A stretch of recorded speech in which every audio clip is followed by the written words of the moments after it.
questão de concordância verbal e concordância nominal, aplicado recentemente pela Banca Vunesp para o cargo de Polícia Militar. Vamos verificar então como que se dá esse processo de concordância. E a questão é a seguinte: está redigida conforme a norma padrão de concordância? Qual das alternativas? Vamos então ver cada uma delas. Letra A. Fundamental para as crianças, os porões são também espaços valiosos para os adultos. Vou verificar aqui primeiramente o verbo. Vou perguntar, verbo, o que é um espaço valioso para os adultos? O verbo então me responde, os porões. Os porões, verifiquem, está no plural, tanto o artigo como o substantivo, que é o núcleo. Os porões são também espaços valiosos. A concordância aqui está correta. Espaços valiosos, plural e plural, substantivo concordando com adjetivo. Aqui está certo.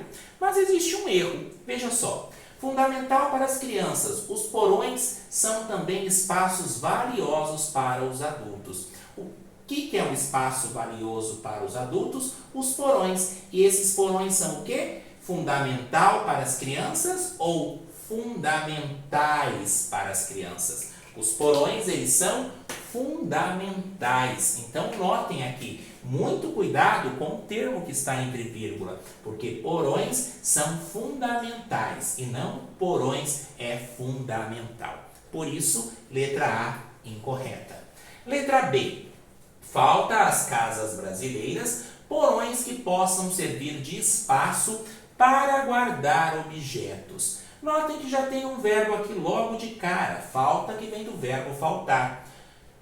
Falta as casas brasileiras ou faltam as casas brasileiras? Notem que o verbo precisa concordar aqui com os termos que estão no plural. Então, faltam as casas brasileiras, porões que possam servir de espaço. O que pode servir de espaço? Olha outro verbo aqui. O que pode servir de espaço são os porões. Então, porões podem servir de espaços para guardar objetos. Letra B, também correta. Letra C. A construção de casas com porões demandam uma certa atenção dos arquitetos. Qual verbo? Demandam, que vem do verbo demandar. Sempre faço o seguinte: pergunto para o verbo me direciona para o sujeito e dentro desse sujeito também terá um núcleo. Vamos ver como que se dá. O que demanda uma certa atenção dos arquitetos? O que demanda uma certa atenção dos arquitetos é a construção de casas. Mas e agora? Fica demandam ou fica demanda? Por isso que eu preciso encontrar qual que é o núcleo. Qual que é a palavra aqui dentro do sujeito que não pode faltar? Se eu tirar a palavra construção, veja como que fica. A de casas com porões demandam uma certa atenção dos arquitetos. Desta maneira, eu não posso tirar então a palavra construção. Construção é o núcleo. E esse núcleo ele está no singular. Sendo assim, o verbo também fica no singular, porque o verbo concorda com o núcleo do sujeito que está no singular. A construção de casas com porões demanda uma certa atenção dos arquitetos. Mas muito cuidado quando o núcleo for coletivo. Por exemplo, a turma de alunos homenageou o professor. Quem homenageou o professor? A turma de alunos. Notem que turma daí já vai ser um núcleo coletivo, porque para que se exista uma turma, há necessidade de ter mais de uma pessoa. E essa turma também está sendo especificada, é uma turma do quê? De alunos. Então, quando tiver núcleo coletivo, o verbo pode concordar tanto no singular como no plural. A turma de alunos homenageou o professor ou a turma de alunos homenagearam o professor. Mas nesse caso de construção, não é um núcleo coletivo. Letra D. Trata-se de um cômodo da casa pouco frequentado no cotidiano das famílias. Logo de cara já tem um verbo, que é o verbo tratar. O que é tratado? Trata-se de um cômodo. Então, ele está concordando com um cômodo, que tem o numeral 1 e o substantivo cômodo. Então, eu não posso falar tratam-se de um cômodo, e sim trata-se de um cômodo da casa pouco frequentado no cotidiano das famílias. Aqui eu não preciso falar nos cotidianos. Letra D é a alternativa certa. Letra E. No porão da casa haviam muitos tesouros escondidos, esperando serem descobertos. Verbo haver, cuidado com o verbo haver. O verbo haver, no sentido de existir, tempo que já passou, ele é impessoal, fica na terceira pessoa do singular. Ou seja, eu havia, tu havias, ele ou ela havia.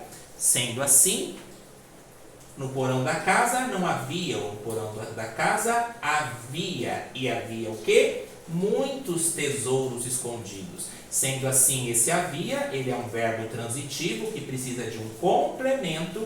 Esse complemento de um verbo transitivo é chamado de objeto direto. O verbo aqui não tem preposição acompanhando, então a relação foi direta com o complemento.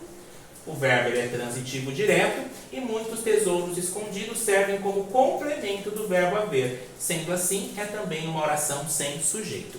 Mas e esse serem, professor? No porão da casa haviam muitos tesouros escondidos, esperando serem descobertos ou ser descobertos. Como que eu faço para distinguir ser e serem?